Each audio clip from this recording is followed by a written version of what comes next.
Juru bicara militer Yahya Saree mengakui bahwa Houthi Yaman telah meluncurkan 4 serangan. Terkhusus targetnya adalah wilayah Israel dan kapal induk Amerika Serikat di Laut Merah. Mengutip Palestine Chronicle pada 18 Januari 2025, hal itu diutarakan Saree dalam pernyataan yang dibacakan selama rapat umum di lapangan Sabi'in.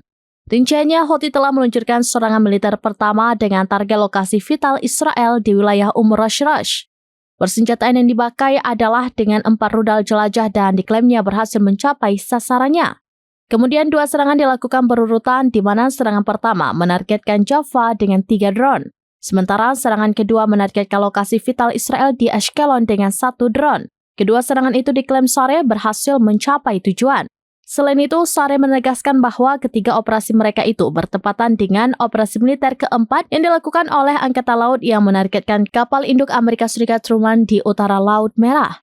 Ia menjelaskan bahwa penargetan kapal induk Truman dilakukan dengan sejumlah pesawat tanpa awak, menjadikannya penargetan ke-7 sejak kapal tersebut tiba di Laut Merah.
Download Tribun X sekarang, menghadirkan lokal menjadi Indonesia.